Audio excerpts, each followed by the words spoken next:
Hello everyone, welcome to Chanakya coaching centre.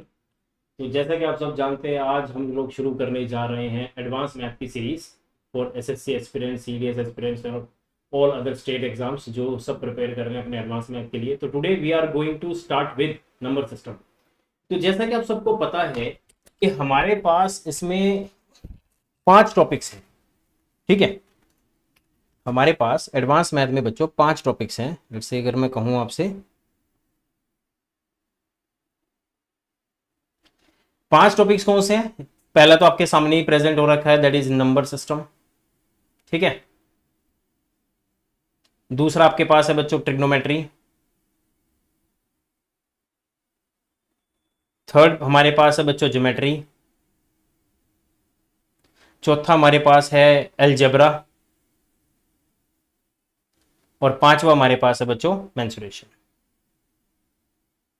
SSC में ये 5 topic, SSC हो गए, एमटीएस हो गया आपका, ठीक है, सीएचएसएल हो गए, या फिर आपका सीपीओ का एग्जाम हो गया, वहां पे ये 5 टॉपिक की जो अपनी वेटेज है वो अराउंड 40 to 45% कनेक्ट है। मतलब 25 में से आपके पास आराम से 10-11 क्वेश्चन तो आपको देखने को इसी में से मिल जाएंगे, और एक दो डीआई के तो मैं कह सकता हूं कि 50% वेटेज जो है वो आपके पास यहाँ पे एडवांस मैथ की बनती है। ठीक है, सभी में से दो दो तीन तीन क्वेश्चन कैसे भी पैटर्न से एग्जाम जो है वो एग्जामिनर जो है क्वेश्चन आपको दे सकता है। ठीक है, तो आज हम शुरू करेंगे नंबर सिस्टम। अब नंबर सिस्टम जो होता है वो सबसे बेसिक चैप्टर है। ठीक है, अकॉर्डिंग टू एसएससी और स्टेट एग्जाम्स और सीएचएसएल एंड सीपीयू। तो नंबर सिस्टम में हम लोग क्या क्या पढ़ने जा रहे हैं, सबसे पहले होता है देखिए क्लासिफिकेशन ऑफ नंबर्स। बच्चों क्लासिफिकेशन ऑफ नंबर्स हम लोग पढ़ेंगे। ठीक है, दूसरा हम लोग पढ़ेंगे बच्चों, हम लोग नंबर ऑफ जीरोस कैसे फाइंड करते हैं वो पढ़ेंगे।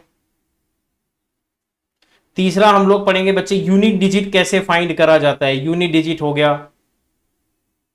या कई बार सीडीएस में 2 डिजिट का कॉन्सेप्ट भी होता है, तो कई बार वो 2 डिजिट आपसे पूछ लेता है। वैसे तो जो 2 डिजिट का कॉन्सेप्ट है वो अधिकतर जो है कैट लेवल के एग्जाम्स में पूछा जाता है, या कई बार सीडीएस भी इसको पूछ सकता है। ठीक है ना, तो हम लोग 2 डिजिट कैसे कैलकुलेट करेंगे ये हम लोग यहां पे फाइंड करेंगे। ठीक है, चौथा टॉपिक हमारे पास होगा प्यारे बच्चों फैक्टर्स, फैक्टर्स कैसे कैलकुलेट करते हैं।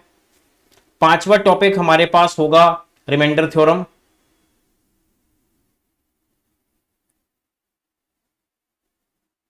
ठीक है, और छठा टॉपिक हमारे पास होगा बच्चों डिविजिबिलिटी रूल्स।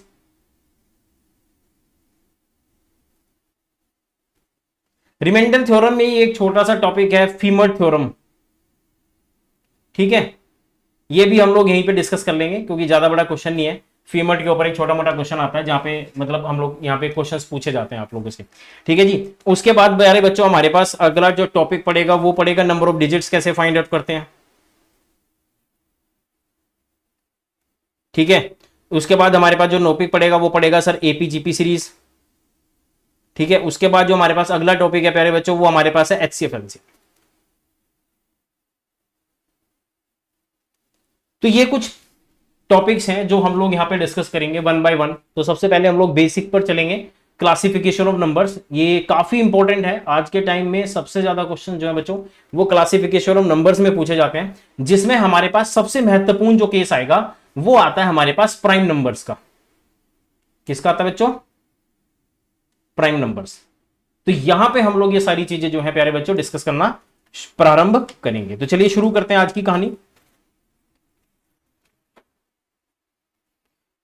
तो चलिए बच्चे सबसे पहले बात करेंगे क्लासिफिकेशन ऑफ नंबर्स की। अब क्लासिफिकेशन ऑफ नंबर्स में क्या क्या है हमारे पास, देखिए रियल नंबर्स और इमेजिनरी नंबर्स। भाई देखो साफ सी बात है, हमें ये चीजें जो हैं वो दो तरह की चीजें होती हैं, या तो हमारे पास रियल नंबर्स होते हैं या फिर हमारे पास होते हैं इमेजिनरी नंबर्स। ठीक है ना, रियल नंबर्स वो होते हैं बच्चों जो नंबर लाइन के ऊपर आप लोग इजिली कैलकुलेट कर सकें। जैसे रियल नंबर्स क्या होते हैं, यहाँ पे आप देखिए 3 हो गया, 7, 11, 14 बाई 11, 7 बाई 6, 0.567। ठीक है, √7 ये भी एक रियल नंबर है, √13, मतलब these all can be present on the number line. जो ये सब चीजें वहां पे हम लोग कैलकुलेट कर सकते हैं, इनको हम क्या करते हैं रियल नंबर या वास्तविक जो है संख्याएं जिसको बोला जाता है हिंदी में। और इमेजिनरी नंबर्स क्या है, इमेजिनरी नंबर्स जो है आपने क्लास 11 में पढ़े हैं। कैसे में पढ़े हैं बच्चों, क्लास 11th में हम लोगों ने इमेजिनरी में पढ़ा है which can not be denoted on the number line. ठीक है जी। अब -√8 है, -√17 है, -1 है। देखिए इसको हम आई कहते हैं, आई का मतलब होता है बेटा आयोटा। ठीक है, आयोटा हो गया। अगर हम -1 का रूट का होल स्क्वायर करते हैं तो will get that -1 is equals to iota square, है ना। तो हम लोग क्या करते हैं, जो नंबर को हम नंबर लाइन पे रिप्रेजेंट नहीं कर सकते वो हम क्या करते हैं, उसको आयोटा की फॉर्म में एक इमेजिनरी नाम दे देते हैं जिसका नाम आई है, जिसको हम आयोटा बोलते हैं। ठीक है, तो ये वाला जो है हमारा क्लास 11th का चैप्टर है। तो this is not in our syllabus first of all. तो मैंने सिर्फ आपको बताने के लिए, सिर्फ प्यार से समझाने के लिए कि हम लोग क्या क्या कैसे कैसे पढ़ते हैं और क्या क्या चीजें क्या होती हैं, बस वो डिस्कस करने के लिए मैंने इसको यहां पर लिया है। तो बढ़ते हैं अपने अगले स्लाइड पर। हाँ जी, तो अभी जैसे कि मैंने आपको बताया बच्चों, रियल नंबर्स क्या होते हैं। तो रियल नंबर दो तरह के होते हैं बच्चों, रैशनल और इररेशनल। कौन कौन से होते हैं बच्चों, रैशनल नंबर और इररेशनल नंबर। ठीक है, रैशनल नंबर्स क्या होते हैं, लिखा है आपके यहां पे, which can be written in the form of p/q, है ना। जो आप p/q की फॉर्म में हम लोग लिख सकते हैं उसे हम कहते हैं रैशनल नंबर। जैसे आप लोग कहते हैं जी 2/3 लिख दिया आपने, है ना। कई बार आपने लिखा 5/1 लिख दिया आपने, ठीक है, 7/8 लिख दिया आपने, 117/213 लिख दिया। अच्छा एक बात और सी, अगर मैं 0.5 भी लिखता हूं ना तो ये भी हमारा रैशनल नंबर है। क्यों है, क्योंकि बच्चे हम 0.5 को हम लोग 5/10 लिख सकते हैं बाय रिमूविंग डेसिमल टू 0। तो this could be written as बच्चों 1/2। तो ये भी हमारे पास क्या हो जाएगा प्यारे बच्चों, एक रियल नंबर हो जाएगा। ठीक है, या रैशनल नंबर जिसे हम लोग बोलते हैं। जैसे यहां पे लिखा है 0.777, तो 0.7777 जो है वो हमारे पास क्या रिप्रेजेंट कर रहा है, 7/9 को रिप्रेजेंट कर रहा है। Is that clear. तो उसके बाद हम लोग पढ़ते हैं बच्चों रैशनल में। उसके बाद हमारे पास होते हैं प्यारे बच्चों इर्रेशनल नंबर। इर्रेशनल नंबर क्या होता है, which can not be return in p/q form.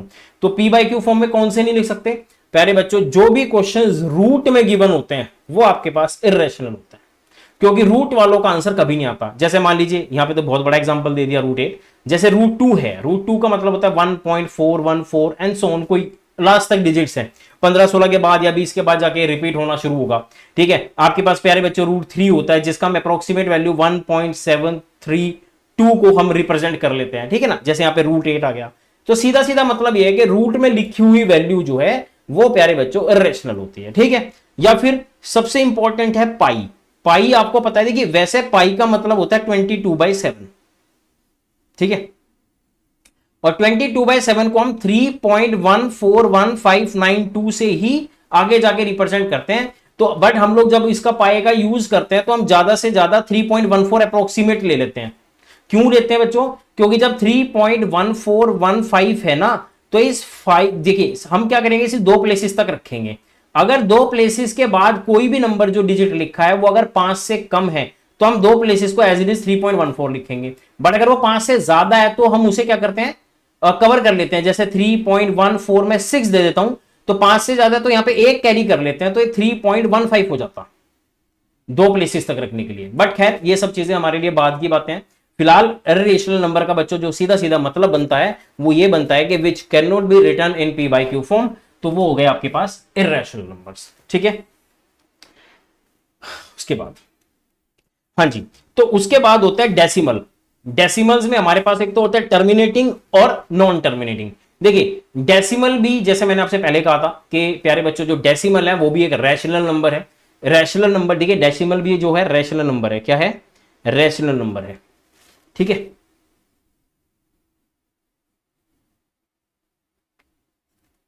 Rational number. अब देखिए यहां पे कितने तरह के होते हैं, 2 तरह के। एक होता है टर्मिनेटिंग और एक होता है बेटा नॉन टर्मिनेटिंग। बेटा देखो टर्मिनेटिंग में सीधा सीधा एग्जांपल देता हूं, जो नंबर 2 से डिवाइड होते हो, 5 से, या फिर 2 और 5 के मल्टीपल से जो डिवाइड होते हैं नंबर, उन सबको बच्चों हम टर्मिनेटिंग डेसिमल्स क्या कहते हैं, क्या कहते हैं इसको हम, टर्मिनेटिंग डेसिमल्स। अब डेसिमल्स के ऊपर हम लोग देखो अलग से टॉपिक पूरा का पूरा पढ़ेंगे इसके ऊपर। ठीक है ना, किस तरह के क्वेश्चंस एग्जाम में आते हैं वो हम लोग वहां पे डिस्कस कर लेंगे। जैसे यहाँ पे 0.5 दे रखा है तो उसका आंसर हमारे पास प्यारे बच्चों जो है वो 1/2 रहेगा। 0.73 दे रखा है तो वो 73/100 को मेजर कनेक्ट कर देगा, क्योंकि आपको पता है 0.73 का मतलब है will remove the 2 places over here to make it 2 zeros in the denominators. ठीक है। तो यहां पे भी देखो बेटा हमारे पास 648 डिवाइड बाय हमारे पास बच्चों 1000 आएगा, क्योंकि 3 जीरो कटेंगी। और उसके बाद में इसको 5 से काट 8 से काट सकता हूं, 8 के 1125 होता है। एंड 8 8 64, 8 1 8। अच्छा बेटा कुछ चीजें ना आपने ध्यान में रखनी है। जैसे अगर मैं आपसे जैसे कह रहा हूं कि आपको किसी नंबर को, अब सपोज करो कि कोई नंबर है आपके पास 10 है, तो वो किसका मल्टीपल है, 2 और 5 का है। बेटा आपके पास 20 है, 100 है, तो वो आपके आपके पास किसका मल्टीपल है बेटा, वो आपके पास हो जाएगा 25 का मल्टीपल, है ना। 25 इंटू 4 से कट जाएगा। अगर 1000 है तो वो बेटा 125 इंटू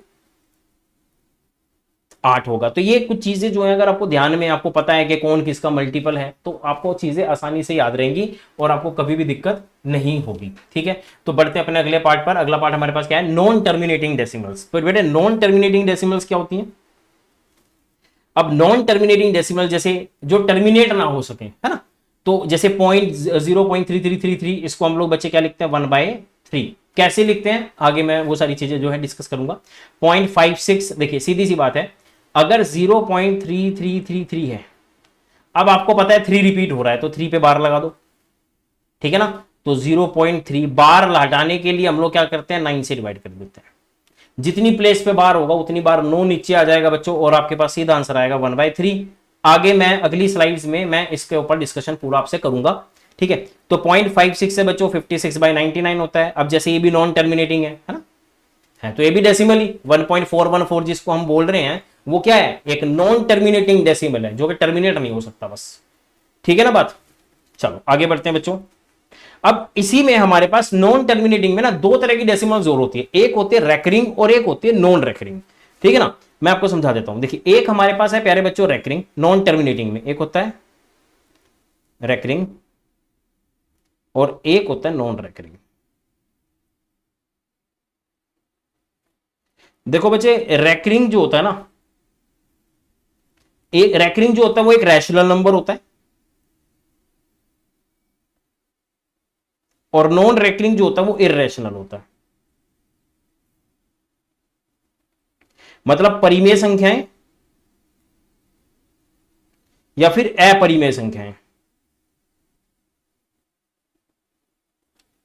ठीक है ना।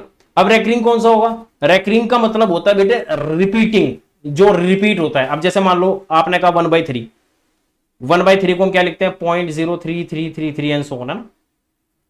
आप 5/11 है, 5/11 को लिखते हो बेटा 0.454545 एंड सो ऑन, ऐसे चलता ही रहेगा मतलब नहीं। और नॉन रेकरिंग क्या होगा, जैसे रूट वाले जितने क्वेश्चंस होते हैं वो नॉन रेकरिंग होते हैं, क्योंकि आगे जब आप थ्योरी क्वेश्चंस इसमें हम लोग डिस्कस करेंगे तो आपको वहां पे ये सब चीजें जो है बेटा वो देखने को मिलेंगी कि किस तरह से हम लोगों ने इसको यूज करना है। ठीक है, तो नॉन रेकरिंग हमारे पास √2 हो गया, √3 हो गया, √5 हो गया, मतलब पाई हो गया, ये सारे के सारे क्या है, नॉन रेकरिंग होते हैं। ठीक है, जो कि टर्मिनेट नहीं हो सकते। तो आई होप आपको डेसिमल्स के बारे में थोड़ा बहुत पता चला होगा। इसके ऊपर हम लोग पूरा का पूरा एक सेशन लेंगे जिसमें मैं आपको क्वेश्चंस कराऊंगा। तो बढ़ते हैं आगे। हाँ जी, देखिए मैं अभी जस्ट आपको बता के हटा हूं, नॉन टर्मिनेटिंग डेसिमल्स में नॉन टर्मिनेटिंग रिपीटिंग, जिसे मैंने अभी कहा था रेकरिंग, और नॉन रेकरिंग। ठीक है ना, ये सारे मैंने आपको भी जस्ट आपको डिस्कस किए हैं। तो 0.3333 है, जैसे इसको हम 1/3 लिख सकते हैं। 0.5656 है, 56/99 लिख सकते हैं। 137 है, तो this could be written as 137/999। अब आप कहोगे ये आया कहां से, अभी थोड़ी देर में पता चलेगा। Non terminating non repeating decimal, terminate भी नहीं हो सकते और रिपीट भी नहीं होंगे, दैट इज कॉल्ड रूट वाले क्वेश्चन जितने भी हैं वो सारे आपके बच्चों नॉन टर्मिनेटिंग और नॉन रिपीटिंग हैं। और उसके बाद जो पाई है वो आपके पास इसका आंसर होगा कि पाई भी जो है बेटा वो आपके पास नॉन टर्मिनेटिंग और नॉन रिपीटिंग डेसिमल्स होता है। तो यहां तक आपको नॉन टर्मिनेटिंग के बारे में पता चल गया होगा। खैर आगे बढ़ते हैं। अब बात करेंगे बच्चों रैशनल नंबर। रैशनल नंबर क्या होते हैं बेटा, रैशनल नंबर दो तरह के होते हैं, इंटीजर्स और फ्रैक्शंस। ठीक है, इंटीजर और फ्रैक्शन, मतलब इंटीजर्स क्या होते हैं, इंटीजर्स के बारे में डिस्कस कर लेते हैं एक बार। There are integers up to 1 which can be written in the form but q is equals to 1, that is integer can never be decimal form। जो डेसिमल फॉर्म में नहीं होते उसको हम इंटीजर कहते हैं। देखिए साधारण तौर पर मैं समझाता हूं भैया, जो भी चीज नंबर लाइन के ऊपर आप लोग रिप्रेजेंट कर रहे हैं, जैसे मान लीजिए हमने कहा ये जी 0 है, ये बेटा -1 है, ये आपके पास -2 है बेटा, ये -3 है, ये -4 है, ये माइनस का 5 है बेटा, ये आपके पास -6 है ना। 1 हो गया, 2 हो गया, 3 हो गया, 4 5 एंड टिल इन्फिनिटी तक। इन्फिनिटी तक बेटा अगर आप चले जाओ तो आपके पास इन सबको हम लोग क्या कहते हैं, इंटीजर्स कहते हैं। क्या कहते हैं हम लोग इसको, इंटीजर्स, ठीक है ना। और इंटीजर्स के बाद हमारे पास रेशनल नंबर कितने तरह के होते हैं, दो, जो कि एक फ्रैक्शन भी होता है। फ्रैक्शन अभी थोड़ी देर पहले आप सबने पढ़ा है, that is connected with P by Q forms. तो p by q which can be written is p by q form and also can be written in the decimals। इसका मतलब I could write 0.6, this is also a fraction, ठीक है ना। जो decimal में बेटा लिखा जा सके उसको फ्रैक्शन कहते हैं। जैसे 6/5 है, तो आप 6 को डिवाइड करोगे 5 से तो यू विल गेट 1.2, तो दिस इज ऑल्सो फ्रैक्शन, है ना। 4/9 9/4 है, तो this could be written as 2.25, this is also fraction, ठीक है। तो मतलब जिसको आप डिवाइड कर सको, ठीक है, जिसको आप डेसिमल फॉर्म में भी लिख सको, है ना, तो वो सब क्या है, फ्रैक्शंस ही होते हैं सारे के सारे p by q फॉर्म वाले, ठीक है। यहां पे आपके पास हो गया रैशनल नंबर। तो बढ़ते हैं अपने आगे। आगे हमारे पास फ्रैक्शंस दो तरह के होते हैं, ठीक है। एक होता है प्रॉपर फ्रैक्शन और एक होता है इम्प्रॉपर फ्रैक्शन। बच्चे प्रॉपर फ्रैक्शन में ना, प्रॉपर फ्रैक्शन में देखो जो डिनोमिनेटर होता है वो बड़ा होता है न्यूमिनेटर से, सीधी सी बात है।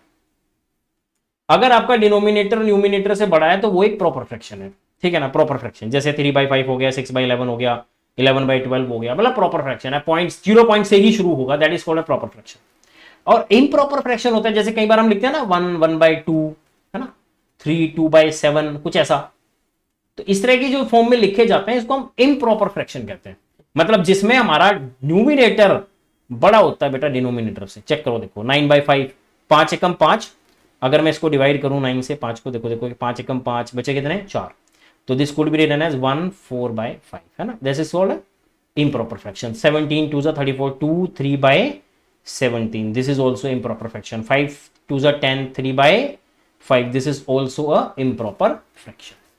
तो इसको हम लोग कहते हैं बेटा इम्प्रॉपर फ्रैक्शन। तो आई होप आपको ये बेसिक जो है बढ़िया तरीके से समझ में आ भी रहा होगा। खैर बढ़ते हैं आगे।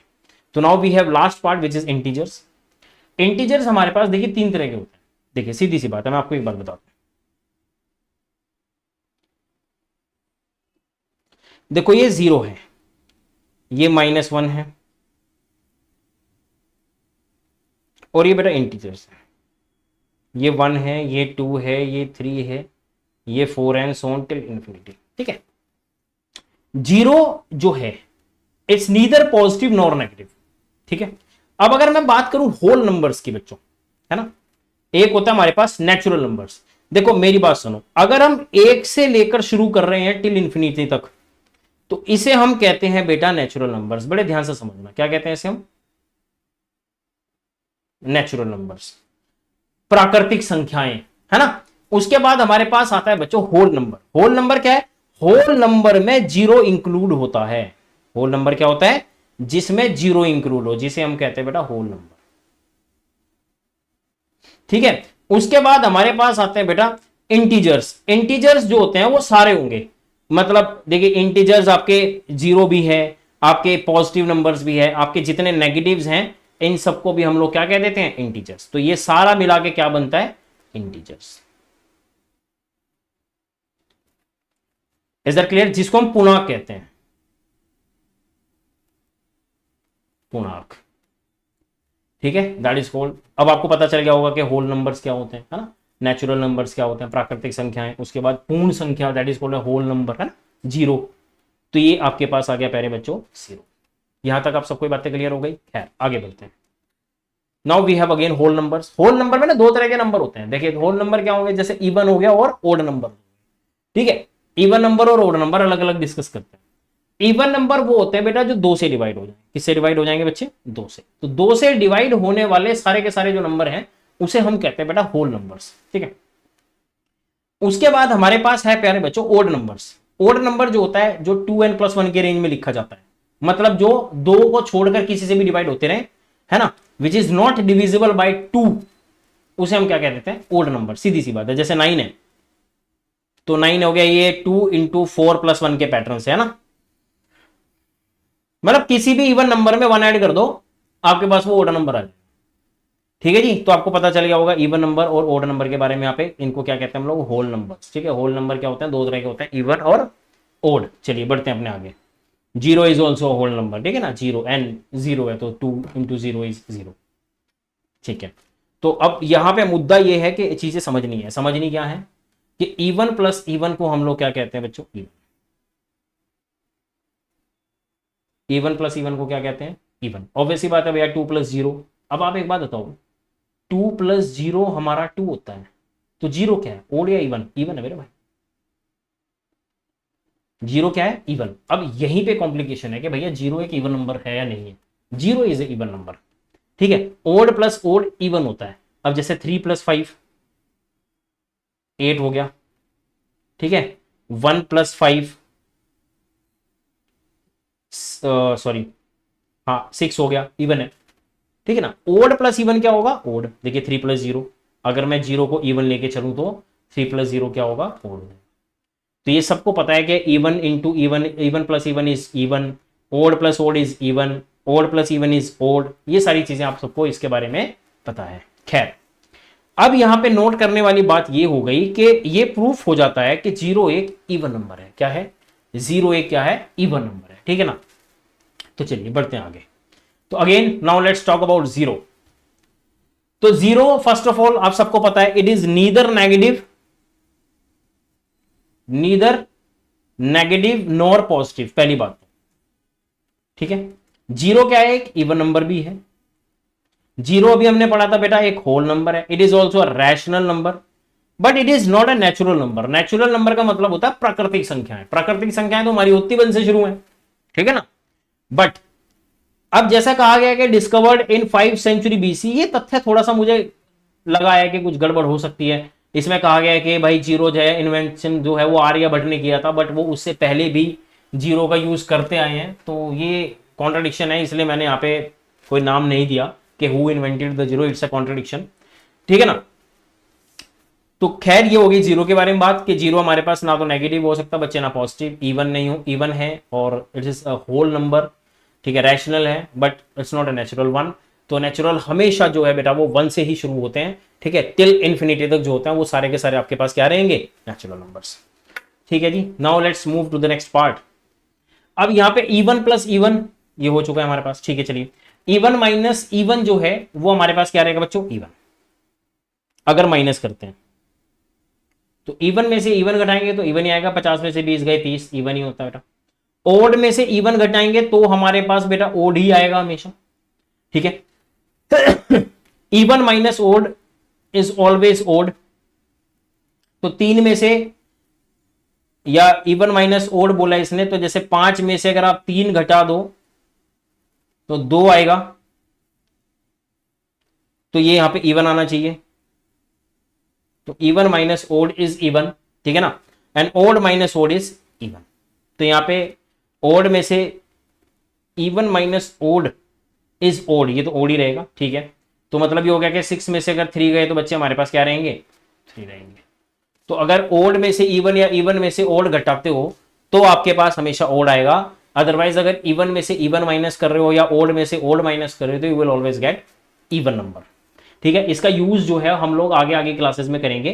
ठीक है, सारी चीजें आपको समझाई जाएंगी। खैर, अगेन उसके बाद बच्चों हमारे पास है even multiply by even. Even into even is always even, that is 2 × 6 = 12। ठीक है, odd into odd is odd. 2 odd number का प्रोडक्ट हमेशा ओड निकलता है बेटा। ओड को अगर किसी भी इवन नंबर के साथ मल्टीप्लाई करोगे तो हमेशा इवन आएगा। ठीक है ना, तो ये चीज आपको पता होनी चाहिए कि ओड को किसी भी इवन नंबर के साथ बेटा मल्टीप्लाई करोगे तो you will always get odd as an answer, even as an answer. चलिए, now let's talk about the first question. तो इससे रिलेटेड कुछ क्वेश्चंस हमारे पास डिस्कस कर लेते हैं एक बार। कहते हैं जी how many digit to write number from 1 to 25। मतलब अगर मैं यहां से, जैसे क्या कहना चाह रहा है, ये कह रहा है कि अगर मैं 1 लिखूं, 2 लिखूं, 3 लिखूं, 4 लिखूं, 5 लिखूं, ऐसे लिखते लिखते लिखते 125 लिख दूं। उससे पहले मैं 124 भी लिखूंगा, उससे पहले मैं 123 भी लिखूंगा बच्चों, उससे पहले मैं 122 भी लिखूंगा। तो बताओ कितने नंबर्स आएंगे। ठीक है जी, तो पहला क्वेश्चन हम लोग ये डिस्कस कर लेते हैं। तो बेटा देखो, 1 से लेकर 9 तक हमारे पास 9 डिजिट है। उसके बाद 10 है, फिर 11 है, फिर 12 है, एंड सोन करते हुए फिर 19 आएगा। फिर बेटा 20 आएगा, 20 से सोन करते हुए 29 आएगा, फिर 30 की लाइन आएगी, फिर 40 आएगी, फिर 50, फिर 60, 70, 80 और 90, 90 से 99। इसका मतलब यहां पे कितने हो गए देखो, एक लाइन, 2, 3, 4, 5, 6, 7, 8 और 9। तो 9 तो ये हो गए, है ना, 9 है। और ये टिल 10 से लेकर 19 तक मेरे पास 10 बनते हैं। तो देखो 10, 1, 10 में हमारे पास देखो 10, 11, 12, 13, 14, 19 तक हमारे पास टोटल 10 संख्याएं हैं और सब में दो दो नंबर है, तो कितने हो गए 20। और 20 के बाद टोटल हमारे पास 9 तक, 99 तक चल रहा है, तो हमारे पास 9 है, तो 20, 90, 180, तो 180 ये हो गए और 9 ये, तो 189 तो ये हो गए। उसके बाद मेरे बच्चों 100 आएगा आपके पास, 101 आएगा बेटा, 102 आएगा, 103, 104, 105, 6, 7, 8 और 9। देखो यहां से लेकर 9 तक मेरे पास 30 नंबर है। फिर मैं 110 से लेकर मैं 119 तक चलूंगा, तो 30 ये हो गए, 60 हो गए, तो 60 और यहां पे जुड़ जाएंगे आपके पास बच्चों। उसके बाद बच्चों मैं 120 से लेकर मुझे 125 तक चलना है, तो बेटा 6 नंबर मेरे पास ये हो जाएंगे, 6 3 18 जुड़ जाएंगे, तो बेटा 18 और जोड़ दो। तो मेरे पास बच्चों जो आंसर है 180 प्लस 60 इज 240, 240, 258 एंड 267। तो मेरे पास एग्जैक्ट आंसर जो है प्यारे बच्चों, मेरे पास इसका 267 होगा। कितना आंसर होगा मेरे पास इसका? 267। ठीक है, यहां तक सबको क्लियर हो गया? तो आपके पास सिर्फ आपको नंबर के डिजिट्स बताने थे कि टोटल हमारे पास कितनी बार ये लिखा जाएगा। या जैसे अगर मैं आपको एक दूसरा एग्जांपल दूं, सपोज ये वाला, ये क्वेश्चन कह रहा है कि how many times the digit of a computer keyboard will require to press in typing first 100 natural numbers. तो आपको बताना है पहले 100 नेचुरल नंबर को अगर मैं टाइप करना शुरू करूं तो कितनी बार मैं एक कीबोर्ड की की को प्रेस करूंगा। ठीक है, टोटल कितनी बार वो की प्रेस होगी। ठीक है, तो चलिए देखिए कैसे। तो वही जैसे मैंने आपसे कहा ना, 1 से लेकर 9 तक, तो 9 नंबर तो आपके पास बेटा यही हो गए। फिर 10 से लेकर 19 तक, 20 से लेकर बेटा 20 से लेकर 29 तक, 30 से लेकर 39 तक, एंड सोन टिल 90 से लेकर मेरे बच्चों 99 तक, और लास्ट 100 है उसमें 3 आएंगे, वो तो बात की बात। तो कितने हो गए देखो, 1, 2, 9 तक है ना ये? हाँ 9 तक है। तो पहले 10 में 20 आ गया, तो 2 नम 18, 180, तो यही होगा बेटा। और 9 ये आ गए 189, और 100 में मेरे पास कितनी बार, 100 में मेरे पास कितने हैं, 3 है, तो बेटा 3 डिजिट आपके पास ये भी आएंगे, तो मेरे पास आएगा 190। कितना आ जाएगा मेरे पास बच्चों? 192। तो option number C is the right answer. ठीक है जी, आई होप कि आपको आज का ये जो फर्स्ट सेशन था जिसमें हम लोग क्लासिफिकेशन ऑफ नंबर्स के बारे में पढ़ रहे थे, वो आपको समझ में आया होगा। इसके आगे हम अगली क्लास में करेंगे। Thank you so much guys, have a good day, see you tomorrow.